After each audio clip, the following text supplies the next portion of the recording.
Hello, everyone. Welcome to the Texas Devil Running Talk Show. Today, we have Coach Cliff Pittman. This is episode 11 of the talk show, and I'm super happy to have this guy on. He was speaking at the trail running conference over in Fayetteville, the same conference I went to, but I unfortunately did not get to hear him speak. But he's an awesome coach. A lot of people know him in the trail running community. I'm super excited to have him on the show. How's everything going? Man, it's going great. I honored you had me on. I appreciate your time and give me a platform to talk to your listeners. Yeah, I'm super happy to have you on and kind of pick your brain about certain things. Um, Uh, one of the things I wanted to just kind of start off with is how did you become the coach you are today? Because you're like a pretty big and well-known coach around here. So how did that process happen? well, thank you for that. I appreciate it. A lot of trial and error. I have a running background, and so I was well rooted in the local community, at least within the running community, as a middle distance runner. Maybe even a little bit of a sprinter background, did the 400 meter, 800 meter, but then also ran cross country. And so I know a lot of the, some of the bigger names, I guess, from my childhood. And so it was real well connected within the community. And then after high school, instead of going the collegiate route, I opted for the military Mm. and spent 10 years in the military and got completely far removed from distance running. In fact, I got huge. So like right now, I'm a small guy. I'm 5'6", 138 pounds. But towards the end of my military career, I was like 188 pounds. Like got Wow. huge. It was just lifting heavy. It wasn't running at all. Yeah. And then after I got out of the military, I refound my love for running again and started getting into the coaching space as I kind of slowly integrated back into doing some distance running. And in that process, I was coaching a few guys for free, like no charge, just getting my foot in the door. Got a certification that served me very little purpose at the time. It wasn't a very good certification.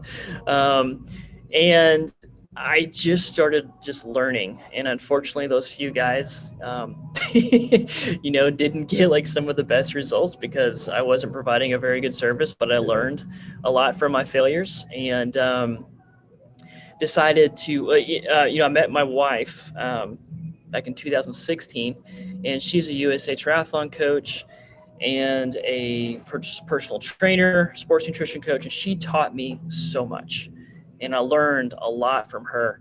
And then I started plugging into the ultra community. I guess it was just a few years ago. I'm still relatively new as an ultra runner, Yep. despite my background in road and track.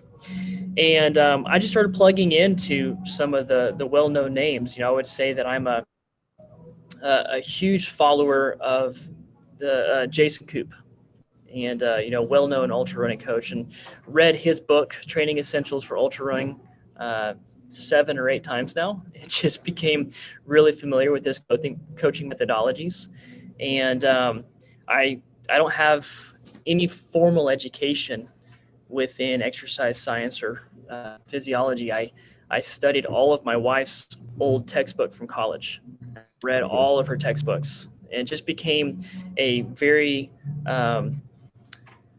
rapid self learner throughout the process to learn all these things about the sciences. And so that was a great experience. And then I went through a life coaching certification. As strange as it sounds, I went through a life coaching certification with the John Maxwell team a few years ago, and it changed everything for me Hmm. in terms of my ultra or my run coaching business. And that's because I learned the psychology piece of coaching. And that's such a huge piece that, I would tell anyone who's interested in getting in coaching right now in the space, um, to really invest in the relational aspect of it because it's so important. You can know all the sciences, you can know how to get people from where they are to their goals. But if you can't inspire them and communicate to them and get them to buy into your processes and then be able to help them overcome the obstacles and the challenges along the way, then you're essentially ineffective as a coach. Yeah, and And what I I learned, wanted to touch a little bit on that because I don't know if you knew, but like I'm doing coaching right now, And I've had a Yeah. couple athletes, and that just kind of like opened my mind, because the one thing that's hard for me to do is I can get them to where they want to be, and I have like a couple that will stick because they're disciplined in the sport. But the one thing that's the hardest thing about coaching is getting people to stay and like stay disciplined and keeping them motivated, and inspired. That's like something I Yes. struggle with a lot with my little coaching business I do on the side. Yeah, go ahead and go more in depth on what you're about to say about that, though. Yeah, such a great point. That is one of the biggest struggles, especially when we're coming out of 2020 and in a pandemic that races cancellations and everybody having to deal with all those obstacles. And I say all the time, I think ultra runners are really equipped to handle a pandemic and the uncertainty, and to be Yeah. able to adapt on the fly and adjust their goals and be like, okay, well, we'll just go over here and focus on FKTs and process goals and all this stuff, and we're fine. Yeah. um, but really what it comes down to, as far as keeping people on board and consistent in training, is helping them solve their own problems instead of, as a coach, trying to solve them for them. And that starts with the question-based approach of really getting to know them on a relational level, and understanding and helping them understand their why. Like, what is their purpose? What is their reason for training?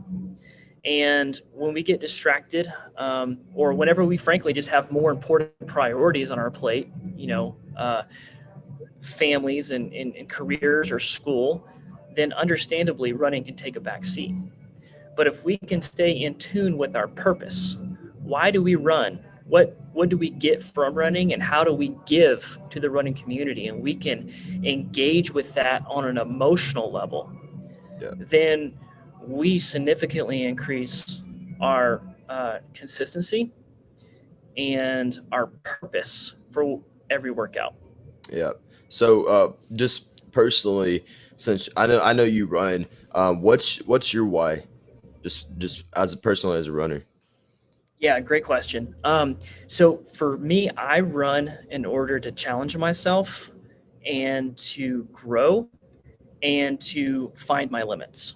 Mm, And that's a process that I have to be plugged into and engaged with, because it gives me meaning. And so if I'm not challenging myself, I'm not growing, and I'm not finding my limits, then um, I feel there's a big hole in my life and a big missing aspect. yeah, yeah, and I kind And of then feel the the same second way. part of that purpose, Go ahead. awesome. Yeah, it's and so the second part of that is then to inspire and lift up others to do the same. Mm, And so I want to make sure that while I grow and I learn throughout the training and the racing process, and I learn about myself, that I give back. Because I think that whenever we're able to give to others and we're able to serve other people, then that gives a whole new level of purpose and reason, that this is a lifelong process, as long as I'm able to give back and contribute somehow, some way, to somebody else being a better person and finding their purpose and finding their reason for doing what they mm. love. Yeah, yeah, that's awesome. That's an awesome piece. And Simon Sinek, who founded the Y, according to him, I think he's the guy that kind of like talked about it on TED Talk or something. But when Yep. I found him a couple years ago, talking about the why, that opened up my. I was like 16 at the time. That opened up my eyes, and that's when I started going for things bigger than myself. Was because of the why. And once you find the Yep. why, you're pretty much unstoppable. So yeah, the why is Absolutely. definitely the biggest thing. But with that, what for people listening right now, other runners, what's your best advice you would give them for training? Would it whether it's mentally or physically? Yeah, so I think the first thing is to discover what your why is, discover your purpose, and we've covered that. And the second thing is to build a support network, because this is something that I really encounter a lot with the athletes that I work with. So the typical person that I work with has a family, and has a career and a lot of responsibilities, and so they've got a lot of things up in the air. And so if they're getting into ultra running, and then I'm asking them to put in X amount of hours a week, whether that be 6 or 7 hours a week or 15 to 18 hours a week, there is going to be some tension with their other responsibilities. And so the most important thing they can do is start to build their support network. They can start to communicate to their spouse, to their children, to why they do this and why it's important for them, and how it fills their cup and how it makes them a better person, and how it in turn adds value back to their family. And that support circle really will help people stay engaged with the training process, and they'll find a lot more joy and fulfillment in the training and racing process whenever they have the support of their loved ones. And then the third thing is to, from a training aspect, is to be specific. I think there's a lot of different things that we can do in training, but the more specific we can be in our training process, if you're running a prime example, I see this all the time, 50K or 50K trail. Well, a lot of times if you're brand new to the ultra or the trail running scene, it's like, okay, well, I'll just take this marathon plan and I'll add a little bit of extra mileage. And, my first 50K was double the amount of time of my marathon. At the time, I was a 3-hour marathoner, and my first 50K was like a 6:30. So you just can't take the same training approach for a 6.5-hour race that you take for a 3-hour race. And so the more specific we can train for the demands of the event, if it's a trail race, we got to get on trails. If we've got a certain amount of vertical or elevation change per mile, we got to find ways to train at that elevation change per mile. So the more specific we can be closest to the race, the more prepared we are to meet the demands of that event.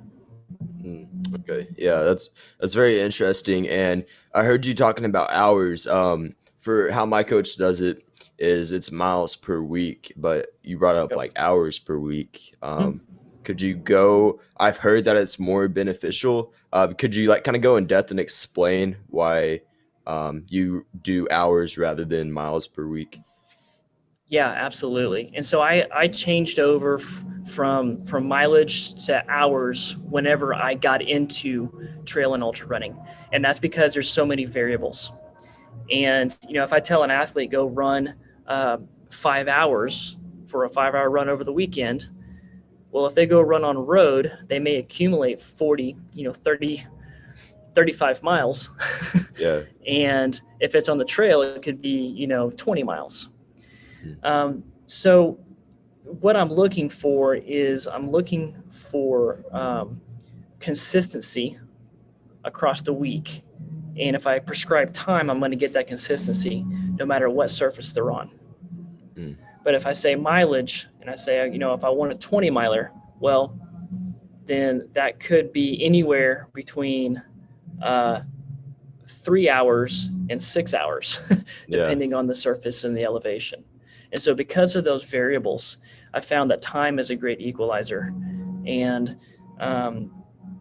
able to prescribe stress, the proper amount of training stimulus that I'm looking for whenever it is time-based instead of mileage-based. Okay. And what's your coaching business called, by the way? I'm going to make sure to link it down below so people can go and check you out. What's your coaching business?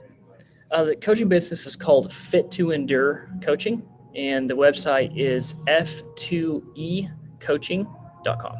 Okay, cool. And do you have like a built up community within inside the business? Kind of like, do the runners like interact with each other, or are you like constantly in contact with your athletes? Yeah, great question. So I do have a roster of about 25 athletes right now that I work with one-on-one. And for those that are in the ultra space or the trail space, I have them in thread, just a Facebook thread. And so they've kind of built their own team environment. And so they've become friends and they support each other. And it's an awesome community. And probably one of the most rewarding things is just being a part of that community that they've co-built. And then if we were to expand out a little bit, we have a Facebook community that we have with over 1,000 members that we don't coach directly, but that we are pushing out content to on a regular basis, and just, we feel part of that family. Um, we're in the process of building out. I say we because my wife and I co-lead this, Yeah. co-coach our business, and we're in the process of building out some group coaching platforms. And so we're really excited to launch that. So everyone can kind of keep an eye out for that. But if it's really great for the athlete that doesn't want individualized personal one-on-one coaching for whatever reason, maybe they can't afford it, or maybe they like to kind of just do their own thing, but would still like some guidance and consultation. It's really great for that type of athlete, and they'll have static plans where it's like, hey, this is your plan for the next 20 weeks, and they'll have access to us as coaches on a monthly basis, for like a monthly team call type thing, and a few other benefits. So we're in the process of launching that here pretty soon. Yeah, that's awesome. I love how you have everything like set up like that. I never even thought about making like plans that are like single like that. So that's really cool. Didn't you just run the Big Athens Marathon? Is that what it's called, or the Athens Big Fork Marathon? Yeah, they should call it the Big Athens, but yeah, it's the Athens Big Fork Marathon, ABF for short, commonly known. And it was an amazing race, probably my favorite race to date. Really? And Wow. it's a marathon in the Ouachita Mountains, Mm, remote location, out in the middle of nowhere, and no cell service anywhere near. And yeah. so at myself and then three of my athletes ran it as well, and several of us camped out the night before. And then yeah, it's 7,000, almost a little over 7,100 feet of gain Yeah. over 27 miles. Yeah, I saw that on Strava. Yeah. I don't know if you know Greg from Team Durenvert, but he ran that as well. Yeah. Yeah, and Yep. I saw the elevation gain. I was like, man. And then I saw your Strava and on your post about it, and it had like the same. I was like 8,000, 7,000. Like that's insane. Like over there in like Yeah. Texas and Southern Arkansas, we don't get elevation like that. But I know when you go up Yeah. to the Ouachitas and Ozarks, it gets pretty wild. So is it like an actual marathon, like 26 miles, or is it a little bit longer? It's a little bit longer. I think most people's files are coming back to be about 27 miles. So Okay. it's somewhere between 26.8 and 27. So yeah, pretty close. Yeah. I went to go sign up like a month or two before because it looked like a really awesome race, and I saw it sold out. So it must be like a super popular race over in the Ouachita area. So yeah, Yeah, it looked like very a fun very race. popular. Yeah. So what's the hardest race you ran? Is it that the hardest one you ran? Definitely the hardest marathon, for sure. This last year, I would say probably the hardest is I did a 50 miler, Mm, and I trained for it. I was ready for it, but without any races during the year, I was like, I'm just going to do the distance. hmm, And so I was fortunate enough to have a lot of support. I had some friends come out, and several friends ran, up to 50K. One of my friends, my training partner, Matthew Showman, ran the full 50 miles with me. And so it was great to have that support. But, it's just different in a non-race environment. It kind of just felt like a long training run, hmm. and that add to the complexity. But yeah, I would say that was probably the hardest, although it wasn't as hard as I anticipated. I definitely have not come anywhere close to finding my limits at all. Oh, yeah. That's awesome to hear, man. I kind of, whenever I'm talking to you, I kind of get a David Goggins type of mentality from you. It seems like do you follow David Goggins? I do, yeah. I've read his book, and follow him and everything. I think we're very different in a lot of aspects, within our approaches, but I do think that we probably have the same personality type. Yeah. If I were to guess his personality, but I think that probably our military background may have a lot to do with that, and and personality wise. But yeah, I got a lot of respect for the things that he's accomplished. I might subscribe to a little bit more positive psychology, Mm, to my approach to training, but in life. But yeah, so I appreciate that. That's a compliment. yeah. Yeah, for sure. Yeah, it seems like David Goggins. It seems like you're a little bit more on like the smart approach to training and like incorporating recovery and stuff like that. compared to David Goggins, to where it's just go all out every day, every single day. Um, but yeah, I can't go a show without bringing up David Goggins though. It's not sponsored at all, but hey, his book is amazing though. I Yeah. read the whole thing in like 2 days straight. Like I just read it all day, every Hmm. single day for like 2 days and got through the whole thing, and it was pretty awesome. So here again, I know Yeah. we talked about it in the last episode, but hey, this episode he's back again in his book. So yeah. I listened to it on a 50K training run, so it was Mm, motivating. there you go. Yeah. I can't do audiobooks for some reason. I try to listen to Scott Jerick's North something. I think it's called North Yep. something. I have the actual physical book, but it's just weird for me to listen to. I need to read it. I need to have it in my hands, and I'm not a reader. It's just I don't know. Yeah. I'm wired a little bit different, but I have questions, and these are new questions that I made for every guest. The last ones were like they were deep. They were like, "What's your biggest weakness?" Blah blah blah. But I made them a little bit more fun. You might have seen them. So one of the questions is, if you could only pick one song for runs for the rest of your life, what song would you choose? Oh man, yeah, you did send me that, and I'm not prepared. And let me tell you why. Because I don't listen to music when I run. Yeah. In fact, I know I just mentioned that I listen to the audiobook, but I really don't listen to anything when I run. Mm, And I just maybe I'm a little bit weird, but I love to just be alone with my thoughts yeah. Be because at I like to peace. practice.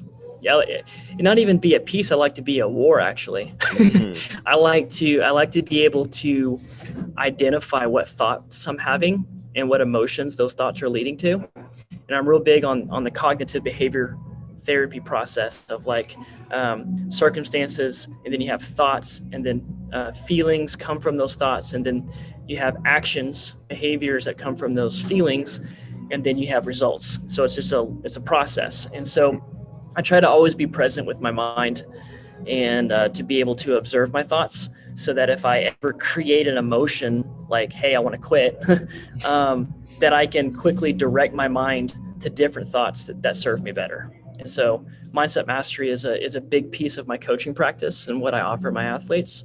And it's also a big piece of my own training. And yeah. so, but if I have to pick a song, let's just go with the Rocky theme. Okay.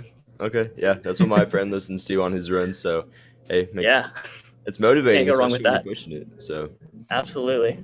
yeah, and honestly, when it comes to running with music,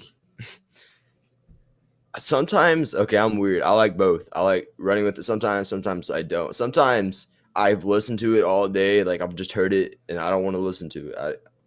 It gives me a headache wanting to listen to music. And then sometimes I get done working all day. I already ran 8 miles in the morning. I got like 6 more miles. It's like 10 o'clock at night. My legs are tired.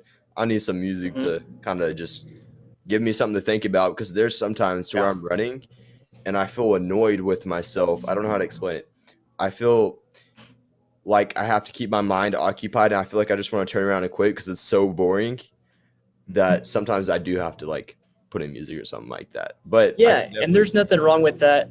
I don't want to give off the wrong impression to anyone that's listening right now that it is perfectly acceptable if you listen to music and it works for you. Like, Hey, there's a lot of research actually about this very topic of intrinsic motivations such as positive self-talk, affirmations, yeah, revisiting your goals, and then extrinsic motivations such as listening to music or audiobooks and things like that. And so there's a lot of conversations about which is better, and both seem to have a positive effect. And ideally, you can implement both strategies and be successful. yeah, yeah. I like to do a little bit of both. But Yep, yeah, it definitely it's good. makes a lot of sense. But sometimes you just need time to yourself to think and go over all your goals in your head and just kind of self motivate yourself. Because sometimes, like especially when you're running in college and stuff, you can't wear earbuds or nothing like that when you're racing. So, Exactly. it's something you just have to train with. So, Right back to the specificity principle we were discussing. Like yeah, whatever your race environment is like, that's the kind of granular topics that I like to cover in training. Is like if you can listen to music, that's if you're going to listen to music in a race, then do it in training. And if you can't listen to music in a race, then don't do it in training. hmm. Yeah, I agree with that. Just kind of replicating your race environment. And I learned Exactly. from that. I did a race a couple of weeks ago, and my training for it did not replicate the race environment at all. And I went and raced, and I was probably the fittest one there, but I ended up getting like eighth or something just because I didn't train on trail, and I didn't Hmm. train in like the cold ice snow like that was on the trail. So yeah, I definitely Yep, learned from that to replicate your training environment and stuff like that. absolutely. So yeah, it's definitely a big deal. What would you say is the hardest thing about being a coach? Um, I think it's probably just the emotional investment that goes into it.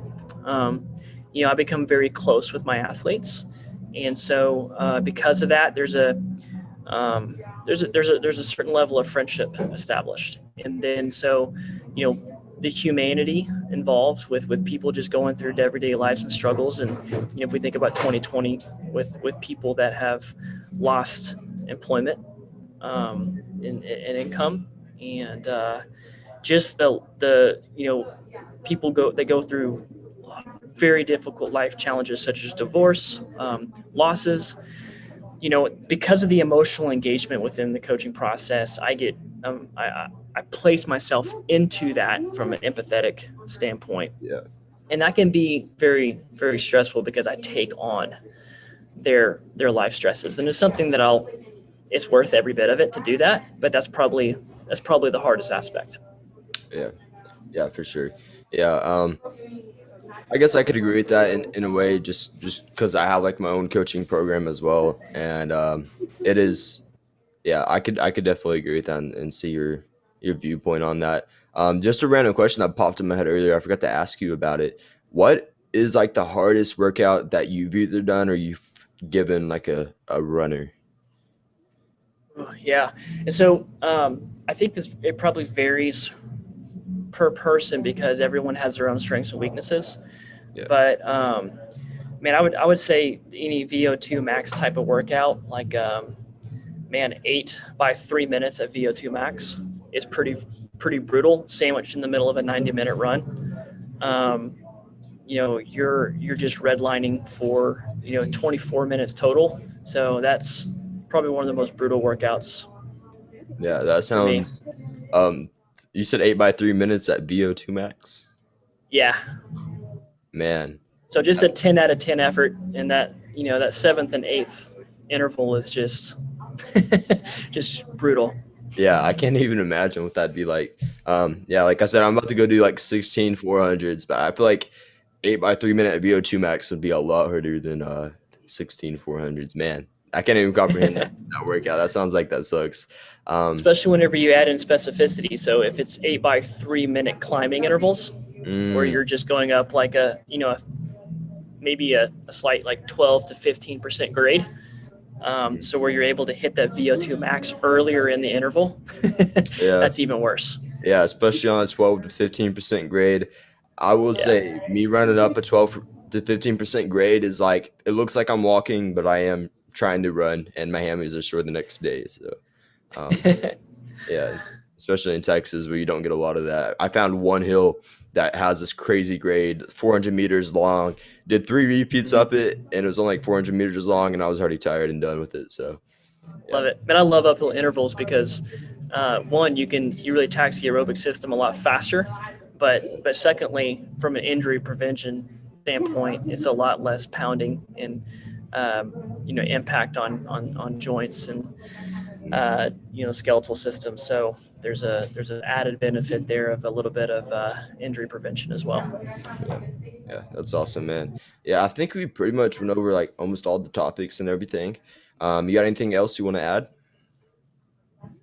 No, just you guys just make sure everybody you stay in tune with why you do this. Most of us we're not getting paid for this, and we've got a lot of other important things in our life. And if running makes you a better person, then keep that in mind. I like to use the analogy of you get on an airplane, the flight attendant, one of the first things they say when they're giving the briefing is put your oxygen mask on before helping small children. Mm, And that's how I view running. So I wake up and I go running first thing in the morning. I put my oxygen mask on because the rest of the day, whenever I'm able to get that, I'm a better father. I'm a better husband. I'm a better coach. Whenever I'm filling, my own tank up. yeah. So, you guys just make sure you're in tune with what it does for you. And when things get hard, whether that be in a marathon, 100 miler, or if you're doing 200 milers, or if it's just a hard training run, tap into that purpose and remember why you do this. Yep, That's all I it's a got, good man. word. That's probably the best thing ending the show someone's ever said. So, hey, that was good. That Well, was thank good. you. I'm even going to take that with me in this workout I'm about to do right after this. So, yeah, that's awesome. Guys, I'm going to leave all of his information and the link below. It doesn't matter if you're watching on YouTube, if you're on Spotify right now, or iTunes podcast. All his stuff's going to be below. And by the way, guys, I got a Patreon now. So if you want to donate like $2 or $3 a month for the show, help support it.